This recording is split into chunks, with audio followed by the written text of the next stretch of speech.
Halo teman-teman, apa kabar kalian hari ini? Semoga sehat selalu ya. Jadi, kami membuat video simakan yang membahas mengenai struktur dan kebahasaan dari puisi lama atau puisi rakyat, seperti pantun, gurindam, dan syair. Jadi, kalian bisa menyimak video ini sampai selesai. Hari ini kita belajar mengenai struktur dan kaidah kebahasaan dari puisi rakyat. Materi pertama adalah struktur dari pantun, gurindam, dan syair. Pantun adalah puisi Melayu yang mengakar dan membudaya dalam masyarakat.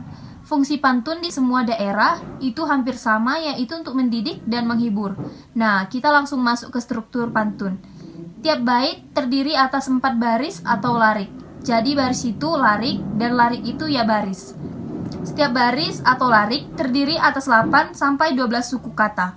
Pada rima atau persajakan akhir setiap baris itu menggunakan rima AB-AB.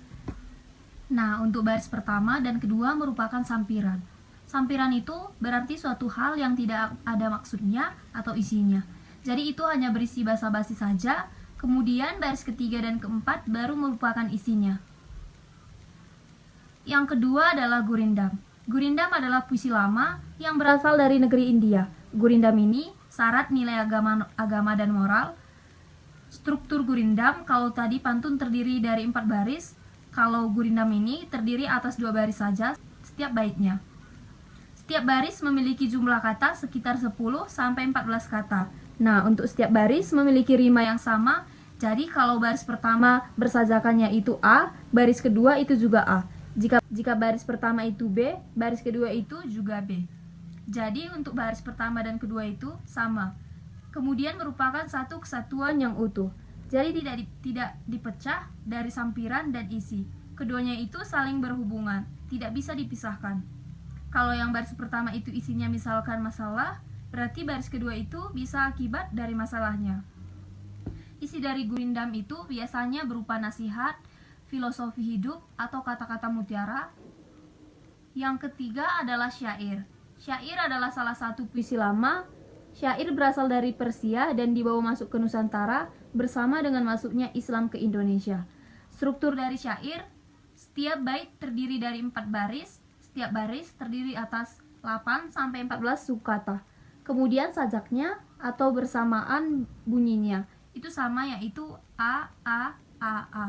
Berarti baris pertama A, baris kedua A, baris ketiga A, baris keempat juga sama A. Nah, bedanya dengan pantun, kalau syair ini semua barisnya adalah isi dan bahasa yang digunakan berupa kiasan.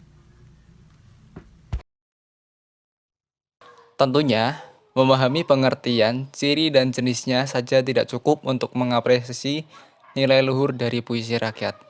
Untuk mengapresiasinya secara menyeluruh, maka rasanya sayang jika kita tidak mewarisi nilai luhur dan mengkreasikan puisi rakyat tersebut.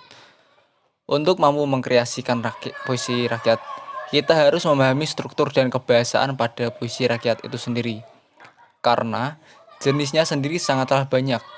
Oleh karena itu, kita harus mampu memahami bagian-bagian pembentuknya secara mendasar melalui struktur dan kaidah kebahasaannya.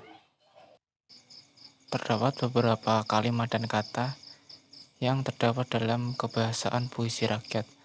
Yang pertama yaitu kalimat perintah.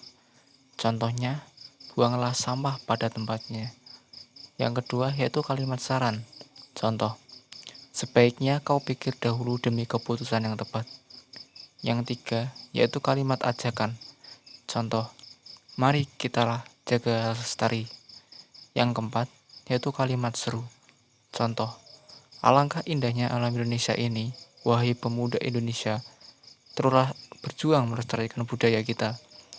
Yang kelima, kalimat larangan. Contoh, janganlah berprasangka buruk kepada sesama. Yang keenam adalah kata penghubung tujuan. Yang ketujuh adalah kata penghubung sebab akibat. Yang kedelapan adalah kata penghubung akibat. Yang kesembilan adalah kata penghubung syarat. Yang kesepuluh adalah kalimat tunggal. Contoh, pagi-pagi saya sarapan. Yang 11 adalah kalimat majemuk. Contoh, ibu memasak dapur, sedangkan ayah mencuci mobil di teras. Kita lihat yang pertama yaitu adalah pantun. Teman-teman bisa melihat contoh pantun yang ada di dalam video ini. Untuk struktur pantunnya sendiri yang pertama yaitu larik sampiran.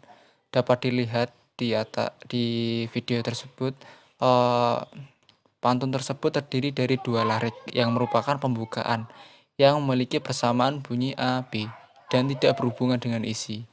Yang kedua, larik isi. Merupakan 2 larik yang berisi pepatah atau nasihat dari pantun yang memiliki persamaan bunyi A, B pula. Kaidah kebahasaan pantun. Yang pertama, menggunakan kalimat perintah. Yang kedua, dalam pantun tersebut menggunakan larik sampiran yang merupakan kalimat yang dapat berdiri sendiri. Dalam pantun tersebut juga memiliki kalimat saran dengan pola hubungan syarat yang ada di dalam kata kalau. Dan di dalam pantun tersebut terdapat 2 larik isi berupa 1 kalimat majemuk yang tidak dapat berdiri sendiri. Yang selanjutnya adalah gurindam. Teman-teman bisa melihat contoh gurindam berikut.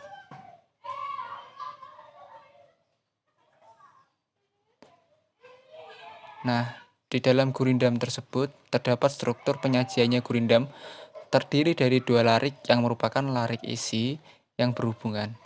Larik pertama merupakan syarat untuk mendapatkan larik 2 yang merupakan makna isi, sehingga dapat disimpulkan bahwa struktur gurindam adalah sebagai berikut.